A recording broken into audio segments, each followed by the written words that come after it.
A major shift is happening in U.S. immigration policy, and this time, it's real.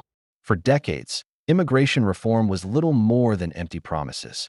Every administration vowed that changes were coming, but nothing significant survived the political deadlock. Families waited, applicants endured endless backlogs, and permanent residents lived under constant uncertainty. That gridlock is breaking in 2025. Congress has moved forward with one of the toughest immigration reforms in modern history, and changes inside USCIS are already being rolled out. This isn't just a headline. It's the start of an entirely new immigration era. Congress pushes the DUI deportation bill. At the center of this reform is H.R. 875, a bill that has already cleared the House with bipartisan support. The most controversial provision? It adds DUI, driving under the influence, and DWI, driving while intoxicated, to the Immigration and Nationality Act as official grounds for inadmissibility and deportation. That means even a single DUI offense, or simply admitting to DUI conduct, can put someone in removal proceedings. State law classifications no longer matter. Whether a DUI is treated as a misdemeanor or felony under state law, federal immigration law will override it. This isn't speculation. It's written directly into the bill text. The only thing standing between this and reality is the Senate vote. The rise of crimmigration. Advocates and critics alike are calling this the clearest example yet of crimmigration, the merging of criminal law and immigration law. Traffic stops, DUI checkpoints, and even routine arrests could now open the door to deportation. For immigrant communities already disproportionately policed, the risks are multiplying. Critics warn this law will tear families apart over one mistake, discourage immigrants from contacting police or helping investigations, hit low-income and minority communities the hardest. For them, this isn't about public safety, it's a trap. USCIS quietly tightens naturalization rules. While Congress is moving aggressively on legislation, USCIS has already taken its own step. On August 15, 2025, the agency issued a new memo that quietly rewrote how officers evaluate naturalization applications. They have reinstated the totality of circumstances test when reviewing good moral character. This means that officers won't just look at statutory bars. They'll weigh all aspects of a person's conduct. That gives past DUIs, even those that happened years ago, much greater influence in the decision-making process. Applicants are now expected to demonstrate rehabilitation efforts, community service, steady employment history, evidence of positive contributions. USCIS may even use workplace and neighborhood investigations under INA Section 335A to verify character. The result? Citizenship is becoming harder to secure, even without new laws. When DUI meets good moral character, put the two developments together and the risk becomes clear. H.R. 875 makes DUI an automatic ground for inadmissibility and deportation. USCIS policy makes DUI a moral character issue that blocks naturalization.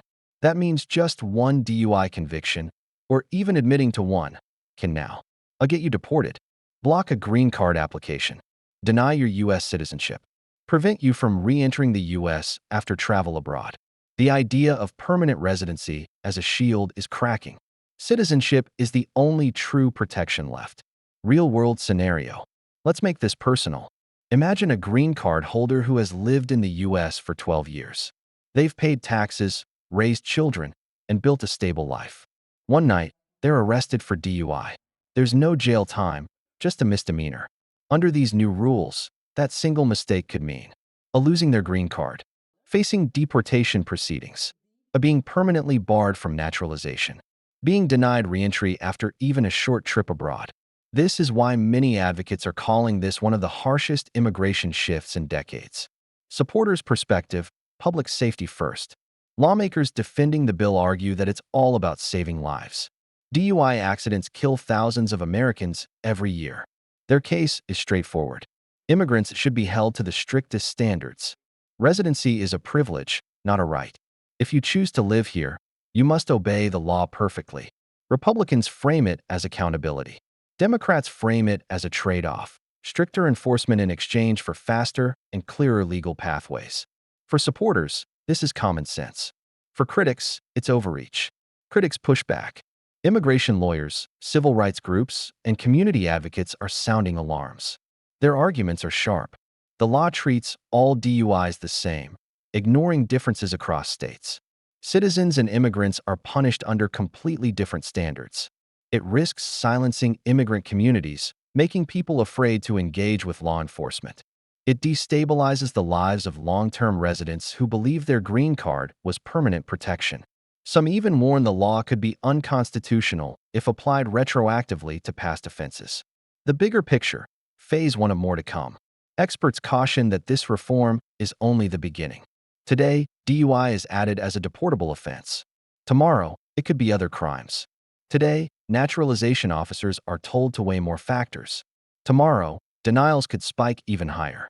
The Justice Department has already signaled interest in expanding denaturalization cases. The message is clear: the era of forgiveness in immigration law is over. Hidden dangers no one talks about.